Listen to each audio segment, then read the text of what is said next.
Hello viewers, আসসালামু আলাইকুম। কেমন আছেন সবাই? আশা করছি ভালো আছেন। এটি একটি স্পেশাল রান্না আমার কাছে। তো আমি যেটা রান্না করছি সেটা হচ্ছে কাটা মশলার মাংস। আমি গরুর মাংস দিয়ে করছি। আর রান্নাটা আমি কিভাবে জানি, এটা আমি আমার আম্মুর কাছ থেকে জানি। আম্মু মারা গেছেন, আল্লাহ তাকে বেহেশত নসিব করুক। আমাদের দেখা যেত ঈদের সময় তিনটি জিনিস স্পেশাল থাকতো প্রতি কোরবানি ঈদে, বিশেষ করে একটি হচ্ছে এই কাটা মশলার মাংস, একটি হচ্ছে মাংসের কোয়াপ, সেটা আমি আপনাদের আরেক দিন করে দেখাবো। মাংসের কোয়াপটা অবশ্য আমি কখনোই করিনি, তবে আমি একটু ট্রাই করব। যেদিন ট্রাই করব আপনাদের সাথে নিয়েই করব। আর কাটা মশলার মাংস আমি এর আগে দুবার করেছি নিজের হাতে। একবার আম্মুকে দেশে ফোন দিয়েছি, আম্মু তখন বেঁচে ছিলেন, তিনি বলে দিয়েছেন কিভাবে করব। আমি ঠিক সেরকম করে করেছি। আর এরপরে আরেকবার খুললাম। আর আজকে আমার মনে হলো এটা আমার কোরবানির মাংস, তো আমার মনে হলো আমি কাটা মশলার মাংসটা একটু করি, কারণ আমার খুব পছন্দ ছিল এটা।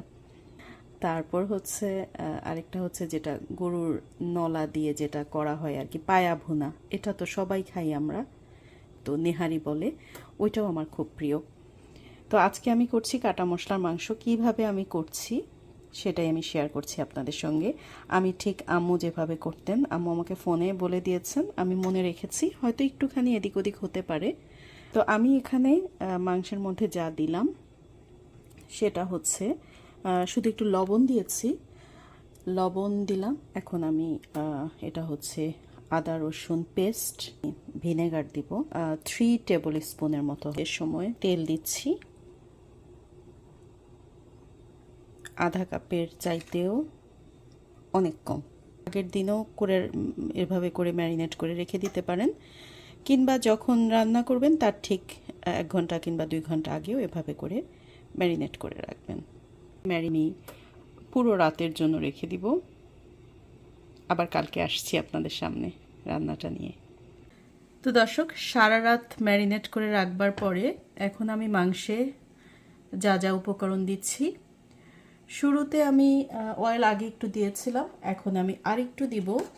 আমার টোটাল হাফ কাপের একটু বেশি লাগবে অয়েল, যেহেতু মাংসে এমনিতেই তেল থাকে, চর্বি থেকে তেল হয়, তাছাড়া তেল একটু কম খেলেই ভালো। তো আমি হাফ কাপের চেয়ে একটু বেশি দিলাম 2 কিলো মাংসের জন্য। আদা রসুন বাটা আগে কিছুটা দিয়েছিলাম, এখন আমি এই চামচের প্রায় 1 চামচের মতো দিচ্ছি। এবারে দিব সব গরম মশলাগুলো।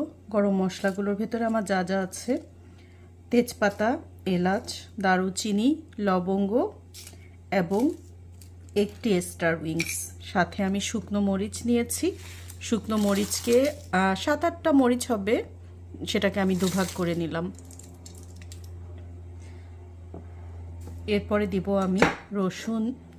রসুনের কোয়াগুলোকে ছোট করে কেটে নিয়েছি, মাঝখান দিয়ে ফালি করে, এবং আদা। যেহেতু এটা কাটা মশলার মাংস, এই জন্য আদাটাকে আমি এভাবে করে কেটেছি। কুচি কুচি করেও কাটা যেত, কিন্তু আমি একটু বড় করে নিলাম।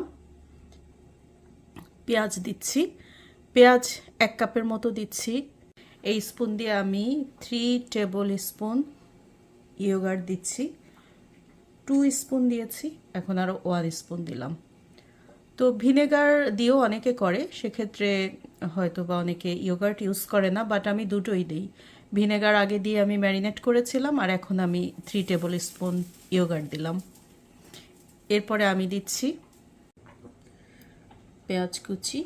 এখানে একটা পেঁয়াজকে আমি এভাবে করে কেটে দিয়েছি, যেহেতু আমি বাটা পেঁয়াজ দিয়েছি, তো যার কারণে আমি কাটা পেঁয়াজটা একটু কম দিলাম। দুটো মিলে 1.5 কাপের মতো। এবারে সব মশলাগুলোকে আমি মাখিয়ে চুলায় বসিয়ে দিব, হয়তো আমার 1 আওয়ারের মধ্যে হয়ে যাবে। আমি সমস্ত উপকরণ দিয়ে ভালো করে মাংসটাকে মেখে চুলায় বসিয়ে দিলাম। 1 ঘন্টার মতো রাখবো আমি। 1 ঘন্টার মাঝখানে মাঝখানে একটু পরপর আমাকে নেড়ে দিতে হবে, সব দিকে যেন মশলা ভালো করে মাংসের গায়ে ঢুকে এবং মাংস যেন ভালো করে সিদ্ধ হয়। আমি ঢাকনা দিয়ে দিয়েছি, সেদ্ধ হতে থাকুক, আমি একটু পরপর নেড়ে দেব।